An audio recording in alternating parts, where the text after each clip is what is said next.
Hello and फ़खैर रागले to all of you. मैं हूँ फ़खर यूसुफ़ज़ई और आप देख रहे हैं डिबेट विद फ़खर। आज की डिबेट में बात करेंगे हम बहुत ज़्यादा बात करते हैं पाकिस्तान के हवाले से, इंडिया के हवाले से, और दोनों का मैं हमेशा कहता हूँ कि शायद बात करने की वजह भी ये होती है कि तकरीबन एक जैसी लैंग्वेज बोलते हैं, एक जैसी शक्लें हैं, एक जैसा खाते हैं और बहुत सारी चीज़ें मिलती हैं। गो के 4 जंगें 3 जंगें भी हो चुकी हैं, बहुत सारे डिफरेंसेस भी हैं, मतलब डिसएग्रीमेंट्स मैं कहूँगा बल्कि इनफैक्ट। लेकिन उसके बावजूद भी जब एक दूसरे से बात होती है और एक दूसरे के हवाले से भी बात होती है, दोनों कंट्रीज में होती है। मैं ये नहीं कहता किसी में ज्यादा होगी किसी में कम होगी, लेकिन कुछ ना कुछ चलता रहता है। अभी रिसेंटली पंजाब की पहली खातून सीएम यानी फीमेल सीएम मरियम नवाज साहिबा ने बैसाखी के ऊपर कहा कि मेरे वालिद यानी मियां नवाज शरीफ साहब अपने पड़ोसियों के साथ जंग नहीं चाहते। तो जंगें तो हमारी और किसी के साथ नहीं हुई, इस तरह की बड़ी जंगें इंडिया के साथ हुई है। और इंडिया से तकरीबन 3,000 के करीब लोग बैसाखी में आए थे। उनके साथ उन्होंने मतलब बात की, मीडिया से भी बात की।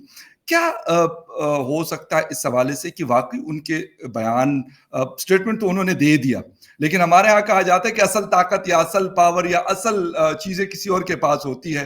क्या इंडिया में भी नई हुकूमत बनने वाली, इलेक्शंस होने जा रहे हैं, जैसे ही कंप्लीट होगा नई हुकूमत बनेगी और सुनने में ये आ रहा है कि ज्यादा चांसेस बीजेपी और थर्ड टाइम के लिए नरेंद्र मोदी साहब के हैं। लेकिन पता तब चलेगा जब वो आएंगे थर्ड टाइम, और फिर ये पता चलेगा कि वाकई इस तरह के बयानात को सीरियस लेते हैं या वो कहते हैं नहीं यार हम इस पे कान नहीं धरते। ये असल सवाल है। इस पे आज बात करेंगे, थोड़ी सी इलेक्शन की भी कोशिश करेंगे कि क्या हो रहा है क्या नहीं, क्योंकि पहला फेज स्टार्ट हो चुका है। और इन सारी मुद्दों के ऊपर बात करने के लिए मैं ज्वाइन कर रही हैं, वैसे तो बाय प्रोफेशन लॉयर है लेकिन पॉलिटिशियन भी है, एनालिस्ट भी है, मुख्तलिफ इश्यूज के ऊपर, और ह्यूमन राइट एक्टिविस्ट स्पेशली, बल्कि वुमेन राइट एक्टिविस्ट मैं कहूँगा, उस पर बहुत खुल के बात करती है। नाजिया लाई खान हमें ज्वाइन कर रही है all the way from India. Nazia, thank you very much for joining my show. Thank you. जय जय श्री राम, भारत माता की जय। थैंक यू वेरी मच, बहुत शुक्रिया नाजिया। अच्छा नाजिया, एक तो पाकिस्तान और इंडिया के दरमियान मैं और आप, क्या कोई भी हो, तो मसले मसाइल बहुत रहे हैं, अब भी ताल्लुकात ऐसे नहीं है, खराब है। लेकिन बयानात कभी कभार उस तरफ से भी कभी इस तरफ से भी पॉलिटिकल लोग दे देते हैं। अच्छा लगता है हमें, बट यह कि आगे जाके उसकी इम्प्लीमेंटेशन कौन करेगा, ये एक अहम सवाल है। मरियम नवाज साहिबा की स्टेटमेंट, सीएम है पंजाब की, पंजाब बॉर्डर काफी बड़ा शेयर करता है हिंदुस्तान के साथ, बाय रोड कनेक्टिविटी है अमृतसर के साथ, और जो भी लोग आते जाते तो लाहौर के जरिए वाघा बॉर्डर पे आते जाते हैं। क्या कहती हैं कि उनका बयान, यानी आपसे एज ए इंडियन नहीं पूछ रहा हूं, एज ए मतलब इंडिपेंडेंट एनालिस्ट आपसे पूछ रहा हूं कि क्या नजर आ रहा है कि वाकई इसका एक इम्पैक्ट है, या उन्होंने स्टेटमेंट दे दिया और बस बात खत्म हो हाँ, जब आपने इस टॉपिक के बारे में कहा कि हम कन्फ्रंट कर सकते हैं, बैठ सकते हैं, तो मैंने थोड़ा-सा मुताला किया और 2 दिन पहले जब मैं दिल्ली में थी, तो वहाँ पर भी मैंने इनकी न्यूज़ देखी थी।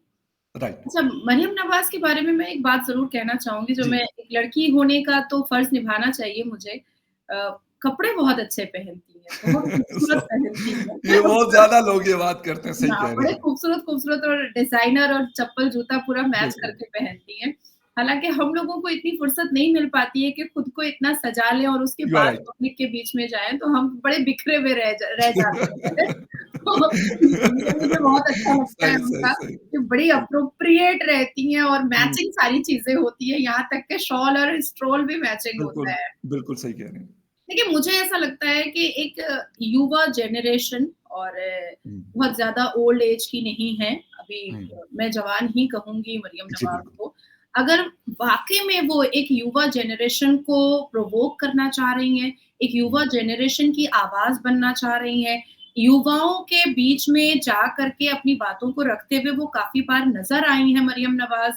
और जी। जिस तरह से वो पंजाबी और उर्दू और जितने भी आपके सिख हैं, उनसे जाकर के उन्होंने करतारपुर में जाकर के उन्होंने जी। 10 मिनट का गौर तालाब किया है और बातचीत किया है और उन्होंने पॉज़िटिव जेस्चर दिया है। जितना मैंने देखा पॉज़िटिव एक जेस्चर दिया है और पड़ोसी मुल्क मतलब हमारे भारत के लिए उन्होंने कहा है कि भई नफ़रत नहीं फैलाना है, मोहब्बत फैलानी है। अगर वो इस बात पर टिकी रह रही हैं और इसके दूसरे ही दिन कुछ ऐसा भयंकर ना कर दिया जा रहा है, पाकिस्तान बिल्कुल ना कर दे रहा है, बिल्कुल। तो ठीक। तब तो मुझे इनकी बात दोबारा सुनने में मुझे अच्छा लगेगा।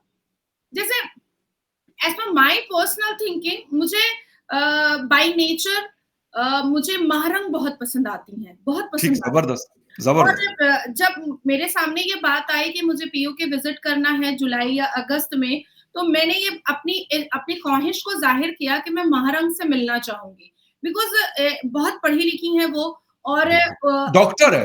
हाँ, एजुकेशन के साथ-साथ उन्होंने वो लॉयर नहीं, डॉक्टर है।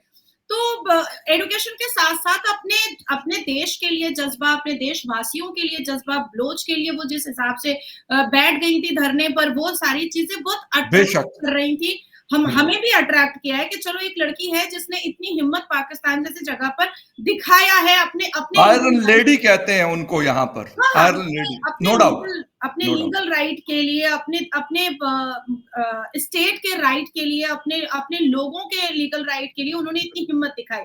तो मुझे ऐसा लगता है कि अगर मरियम नवाज़ दोनों देशों को जोड़ करके और दोनों देशों की के लिए खूबसूरत बातें कर रही हैं, तो अब तक तो बुरा नहीं है। It's very good, it's a very जी, positive gesture, it's a very positive sign.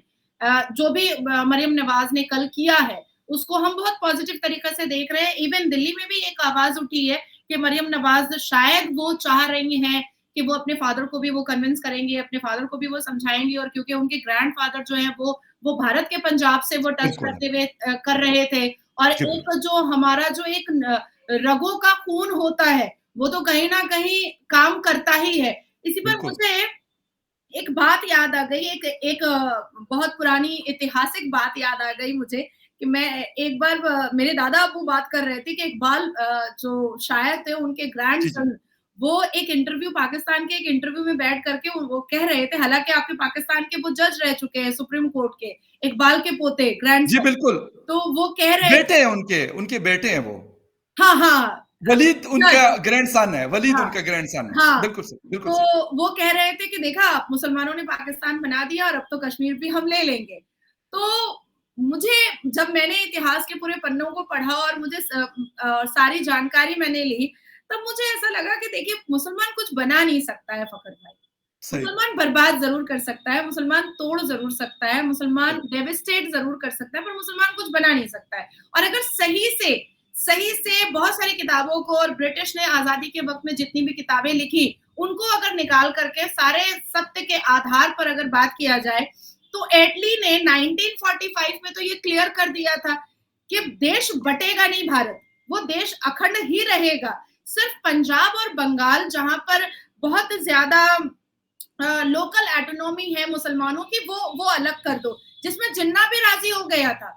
लेकिन पाकिस्तान का नक्शा खींच करके तो गांधी गांधी और नेहरू ने दिया था। तो हुँ, पाकिस्तान बनाने वाला मुसलमान नहीं है, पाकिस्तान बनाने वाला भी हिंदू ही ठीक, है ना? अगर अगर राइट। सत्य के आधार पर हम बात करें तो पाकिस्तान बनाने वाला भी हिंदू ही है और जिन्ना लियाकत से लेकर के सबने सिर्फ आज आज तक पाकिस्तान को बर्बाद किया है।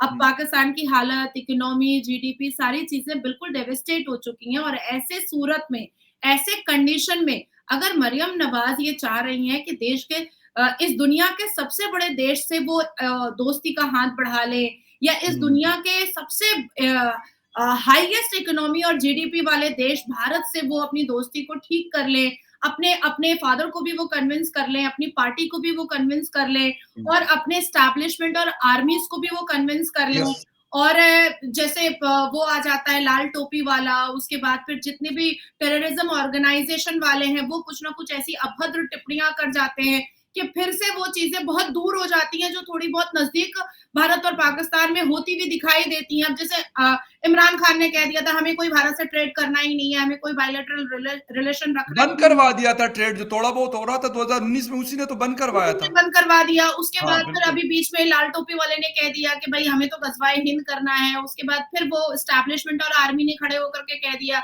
कि मोदी को हम पूरे रस्सी से बाँध करके हम अपने इस्लाम के तरीके से उसको लेकर के आएँगे, वो काफ़िर है। तो ऐसी जो अभद्र टिप्पणियों को अगर मरियम नवाज़ रोक सकती हैं, अगर मरियम नवाज़ को ऐसा लगता है कि वो हुँ, अपने फादर के क्योंकि फिर से उनके फादर बन गए हैं प्राइम मिनिस्टर, वज़ीर-ए-आज़म बन चुके हैं। उनके अंकल हैं, मतलब चाचा, शहबाज, हाँ, बड़े चचा। अब्बू, छोटे हाँ, अब्बू, बिल्कुल, हमारे घर लेकिन तो आपस में बहुत अच्छा ताल्लुक है, हाँ, तो बहुत अगर वो क्लोज़। अपने अपने नवाज़ सारे बिल्कुल, नवाज़ों को अगर वो कन्विंस कर लेती हैं, शहबाज शरीफ है, नवाज़ शरीफ। हाँ, तो अगर वो सारे नवाज़ों को कन्विंस कर लेती है, तो it's a good sign. It's a good sign बिल्कुल, for Pakistan. It's not a good absolutely right. Sign for Bharat. या भारत ऑलरेडी बहुत सक्सेसफुल है और या सारे मुस्लिम मुल्कों से हमारे बहुत अच्छे रिलेशन है। बहुत अच्छा और ताल्लुक है, बिल्कुल। हमें हमारे भारत के प्रधानमंत्री को सर पलकों पे बिठाया जाता है। हमारे बायलैटरल रिलेशंस बहुत अच्छे हैं। बहुत वेस्टर्न अच्छा। कंट्रीज से बहुत अच्छे हैं, मुस्लिम कंट्रीज से बहुत अच्छे हैं। तो मैं सिनॉप्सिस या इन शॉर्ट या इन ब्रीफ में मैं इतना ही कहूंगी कि अगर मरियम नवाज इस चीज का बीड़ा उठा रही हैं और उन्होंने एक पहल की है, उन्होंने हुँ, एक पॉजिटिव जेस्चर को दर्शाने की एग्ज़ैक्टली, कोशिश की है, पर क्या ये पॉजिटिव जेस्चर कंटिन्यू रहेगा? क्या ये पॉजिटिव करेक्ट, जेस्चर जो उनके मुंह से निकला है, जो उनके जुबान से निकला है कि नेबर कंट्री से हमारी कोई दुश्मनी नहीं होनी चाहिए और हमें अच्छे सलूक के साथ सामने आना चाहिए, क्या 48 घंटे या 72 घंटे के अंदर उनकी आर्मी, उनका हुँ, एस्टेब्लिशमेंट या उनके यहाँ जो जो टेररिज्म ऑर्गेनाइजेशन है, वो ऐसी कोई भी अभद्र टिप्पणियाँ नहीं करेगा जिससे फिर बात और बुरी हो जाएगी और खराब हो राइट। जाएगी, क्योंकि होता यही आया है, होता यही आया है। अनफॉर्चुनेटली आपकी बिल्कुल आपकी बात नाज़िया, बिल्कुल इससे मैं भी इत्तेफ़ाक करता हूँ कि ऐसा होता रहा है माज़ी में। लेकिन नाज़िया, एक चीज़ छोटी-सी और ऐड करना चाहूँगा। आपने मुस्लिम कंट्रीज़ की बात की, इसमें कोई शक नहीं है कि सऊदी अरेबिया, यूएई के साथ इंडिया के जितने बेहतरीन ताल्लुकात हैं, शायद ही किसी के हों उनके साथ। हालाँकि बाकी दुनिया के साथ भी इंडिया का भी ताल्लुक है और उन कंट्रीज़ का भी। अभी रिसेंटली कुछ दिन पहले पाकिस्तान के प्राइम मिनिस्टर सऊदी अरेबिया गए थे और वहाँ पे जब एमबीएस से मुलाकात की उन्होंने मोहम्मद बिन सलमान साहब से, तो उन्होंने उनको बताया कि इंडिया के साथ अपनी चीज़ों को बेहतर करें। और पाकिस्तान सऊदी अरेबिया की बात बाकी किसी की जितनी ज़्यादा माने, कम माने, लेकिन सऊदी अरेबिया की बात और अमेरिका की बात, ये 2 कंट्रीज़ ऐसे कि इनका बड़ा इन्फ्लुएंस है। लोग मतलब मैं कहूँगा कि सऊदी अरेबिया की रिस्पेक्ट भी खैर बहुत ज़्यादा है और अमेरिका का मतलब पावा चलता है यहाँ पे, ताकत चलती है उनकी पाकिस्तान में। हम उनको जो मर्ज़ी कह दें, लेकिन उनका चलता है। और अभी रिसेंटली जब मैथ्यू मिलर स्टेट डिपार्टमेंट के स्पोक्स पर्सन ने भी ये कहा कि पाकिस्तान और इंडिया को बायलैटरल टॉक की तरफ जाना चाहिए। तो क्या ये सिग्नल्स हमें ऑलरेडी जब वहां से मिले हैं, तो उसके बाद पाकिस्तान ने भी कहा, और शायद अब अगर मोदी जी थर्ड टर्म के लिए जैसा कि हम सुनते आ रहे हैं कि बहुत ज्यादा ब्राइट चांसेस है उनके आने के एज ए प्राइम मिनिस्टर, तो अगर वो आते हैं तो मुझे लगता है कि एमबीएस से उनकी भी बहुत दोस्ती है, शेख जैद नयान साहब से भी उनकी बड़ी पर्सनल बड़ी बाउंडिंग है उनकी, वो नजर आता है जब भी आते जाते हैं एक दूसरे के यहाँ। तो ऐसा हो सकता है कि जैसे जैसे उन्होंने कहा कि पाकिस्तान को 1-2 महीने में रेडी कर लिया जाए कि भाई अब हम आपको बता रहे हैं, तो ये चीजें अब स्ट्रीमलाइन करनी है। फकर भाई, इस पे मैं 2 बातें कहूँगी। प्लीज। एक, भारत देश की पुत्री होने के नाते, जी बिल्कुल। जियोपॉलिटिक्स पर, और एक मुसलमान होने के नाते। जी प्लीज। पहला मैं कहूँगी मुसलमान होने के नाते कि जब नवाज़ शरीफ शायद गए थे ना, या शहबाज शरीफ, मैं हमेशा कन्फ्यूज़ हो जाती हूँ। Saudi Arabia Shehbaz Sharif as a prime minister, क्योंकि आजकल वो प्राइम मिनिस्टर है ना। हाँ, शहबाज शरीफ और मरियम दोनों साथ में जी शायद गए बिल्कुल, थे सऊदी उम्रे पे अरब, भी गए थे आई और एम उनसे नॉट मिले। रॉन्ग। तो यू मुझे आर राइट। ऐसा लगता है कि उम्रा करने वक़्त वो मिले थे, बहुत अच्छी बात है, क्योंकि मैं भी जब किसी देश में जाती हूँ या किसी स्टेट में जाती हूँ, तो रमज़ान के वक़्त में भी मुलाकात मैं कर लेती हूँ। बिल्कुल लेकिन ठीक। पॉलिटिकल बात नहीं करती हूँ, जी। पॉलिटिकल बात नहीं करती हूँ। राइट। अब मैं आपके घर पे इफ्तार करने आई हूँ, तो हम कभी भी डिबेट पर या न्यूज़ पे नहीं बैठेंगे। आप सही। मुझे अगर कहेंगे तो भी मैं वो बोलूँगी कि मैं अभी इफ्तार करने आई हूँ, राइट, तो मैं बिल्कुल। इफ्तार करूँगी, नमाज़ पढ़ूँगी और मैं निकल जाऊँगी। बिल्कुल ठीक, पर बिल्कुल तो ठीक। ये उन्होंने मुसलमान होने के नाते और इस्लाम और सुन्नत रसूल के मानने वाले होने के नाते ये उन्होंने गलत किया कि वो किसी के देश गए हैं और जी। उम्रा करने के गर्ज से गए हैं, और उन्होंने एक चिट्ठी जो है वो भेज डाली कि भाई हमारी मुलाकात होनी है, और मुलाकात की गई, लेकिन बिल्कुल। मुलाकात में किस टॉपिक पर बात होनी है, ये अल्हान जी को और मोहम्मद बिन सलमान जी की सरकार को भी पता नहीं थी कि वो पॉलिटिकल बात करेंगे। पर जब सामने कोई बैठता है और एक कंट्री का वज़ीर-ए-आज़म होता है, तो इतना रिस्पेक्ट उनको देना पड़ता है कि उनकी बात हो पाई। बेशक। अब उस बात के कन्फ्रंटेशन में जब आप जाइएगा, तो आप देखिएगा कि सऊदी अरबिया देश के जो जो लोग वहाँ पर बैठे थे, जो मिनिस्टर्स वहाँ पर शहबाज शरीफ के साथ बैठे थे, उन्होंने कोई मुद्दे पर बात नहीं की। जब जी। उन्होंने पीओके पर बात की, तो उन्होंने सीधा कहा कि किसी भी थर्ड पर्सन को लाने की ज़रूरत नहीं है, आप 2 लोग एक साथ बैठ जाएँ और एक राइट, साथ टेबल टॉक कर लें। एग्ज़ैक्टली। क्योंकि रमज़ान जैसे मौके पर अ, अरब मुझे लगता है कि सियासत तो नहीं करता है और सियासत वाली बातों में भी उसको कोई दिलचस्पी तो नहीं मिलती है। सही, जितना मुझे पता है क्योंकि मेरी ज़िंदगी अब मैं 33 साल की हो गई। क्या है शाबाश! तो मैं अब तक 3 बार मैं अबू धाबी और यूएई में विज़िट कर चुकी हूँ 3 बार राइट, और राइट, मैंने एक चीज़ बहुत पास से देखा है कि अरब के जितने भी कायदे-कानून हैं, वो अल कुरान को मान कर के हैं। तो वो 1 महीना वो किसी कारोबार पे अपना दिमाग नहीं डालते हैं, वो सियासत पे अपना दिमाग नहीं डालते हैं या किसी डायबॉलिक माइंड पे अपना दिमाग नहीं डालते हैं। वो सही, सिर्फ़ एक ही जगह फ़ोकस करते हैं कि अभी रमज़ान का महीना है और हमें ईद तक सिर्फ़ इसी पर फ़ोकस करना है। तो बिल्कुल, जो उन्होंने बहुत खूबसूरत लेकिन अरब के जो मिनिस्टर बैठे थे, उन्होंने बहुत खूबसूरत बात कही कि किसी भी थर्ड पर्सन को लाने की ज़रूरत नहीं है। किसी को भी इंटरफेयर करवाने की ज़रूरत नहीं है। आप 2 लोग साथ में टेबल टॉक करो और टेबल पर बात करके इसको फिनिश करो। आपको हुँ, याद होगा कि 2019 में 19 के शपथ लेने के बाद मोदी जी ने एक बहुत बड़ी सभा की थी, सबसे पहली शपथ लेने के बाद सभा की थी। उस सभा में भी उन्होंने कहा था कि झगड़ा, लड़ाई, खून, जंग से बातें नहीं होती हैं। बात अल्टीमेटली टेबल पर ही होती है। हम बिल्कुल, टेबल पर बैठ बिल्कुल, करके बड़े से बड़े मसले को हम आसानी से सॉल्व कर सकते हैं। आप जंगें लड़ेंगे, हम ऐसे नहीं बैठे हैं। हमने दिवाली के लिए अपना अग्नि 5 और मुर्मुगाँव नहीं रखा है। उसी बात पर उन्होंने उसी स्पीच पर हुँ, कहा था, जिस पर बहुत ज़्यादा टिप्पणियाँ पाकिस्तान की तरफ से आई थी। तो जी, आप जब एटमी ताकत की धमकी देते हैं, तो हमारी तरफ से कोई भी नेगेटिव आंसर नहीं आता है। लेकिन जब हमारे देश के प्रधानमंत्री हुँ, कहते हैं कि हमने दिवाली के लिए पटाखे नहीं रखे, तो आप लोग आग बगोला हो जाते हैं। तो मुझे सही, लगता है कि जब अमेरिका आपको पॉजिटिव साइन दे रहा है, जब अरब आपको यूएई पॉजिटिव साइन दे रहा है और आपके देश के कुछ युवा और आपके देश के कुछ अवेयरनेस वाले यूट्यूबर्स भी हुँ, चाहते हैं कि भारत से रिश्ता जो है वो खूबसूरत होना चाहिए और एक जी, पीओके की वजह से वो रिश्ता कहीं ना कहीं एक कड़वा होता चला जा रहा है। तो हुँ, मुझे ऐसा लगता है कि इस बात को बैठ करके टेबल टॉक करके फिनिश कर ही देना चाहिए।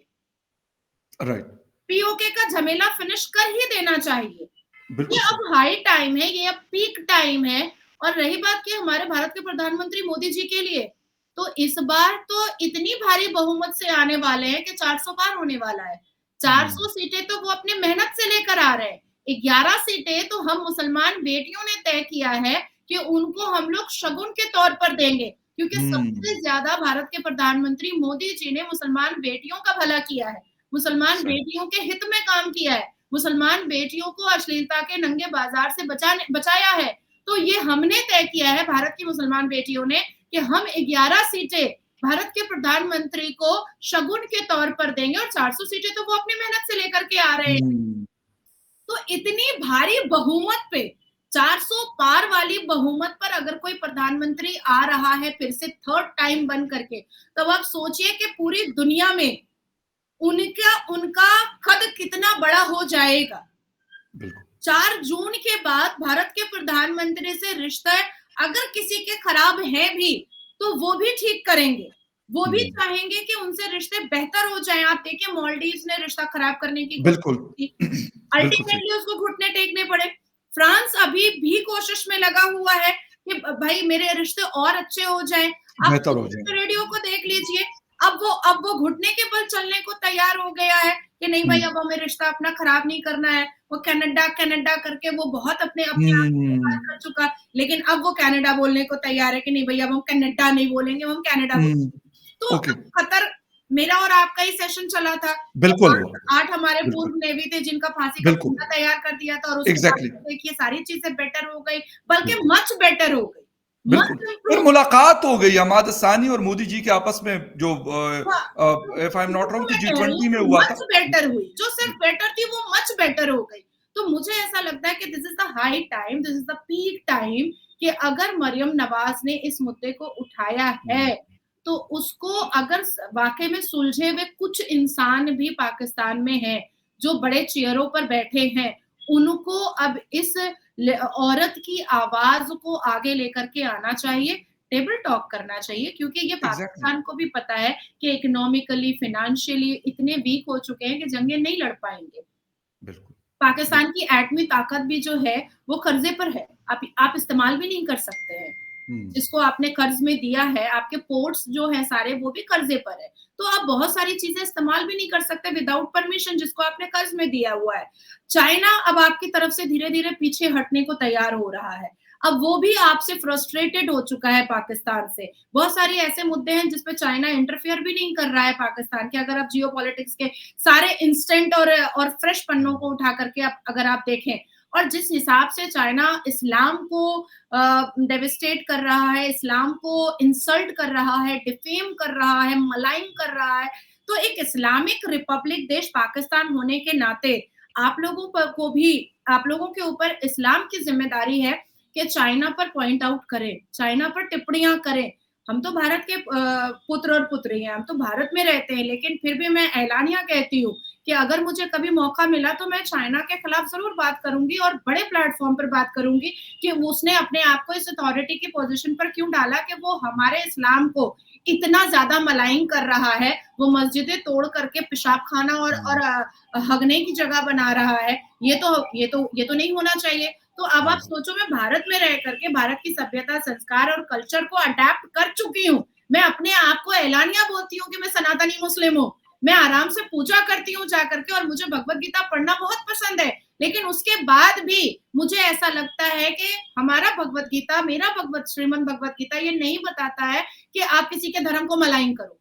बिल्कुल, अब एग्ज़ैक्टली। आप देखो, कोई भी हिंदू कभी भी किसी के धर्म को मलाइन नहीं करता है। आप देखिए हमारे भारत में कोई भी चर्च में बम नहीं फूटता है, कोई भी मस्जिदों में बम नहीं फूटता है, बिल्कुल नहीं फूटता है। ये आपके यहाँ पाकिस्तान में होता है। तो जो एक पॉजिटिव सिग्नल मरियम नवाज़ ने दिया है, उसको एनकैश करने की ज़रूरत है, उनको उसको एनहांस करने की ज़रूरत है हुँ। और उस पर वर्क करने की ज़रूरत है। बेशक, बिल्कुल नाज़िया इसमें कोई शक नहीं है कि इस वक़्त इसकी शायद बहुत सख्त ज़रूरत है इस चीज़ की और जहाँ तक बात है मैं कहता हूँ कि अगर पाकिस्तान फाइनेंशियल क्राइसिस से नहीं भी गुज़र रहा, तो तब भी अपने नेबर से अच्छे ताल्लुकात रखने चाहिए। अगर गुज़र रहा है, तब भी अच्छे रखने चाहिए, ये बहुत ज़रूरी होता है। हमारे 4 नेबर्स हैं, इंडिया, पाकिस्तान ईरान, अफ़गानिस्तान और चाइना।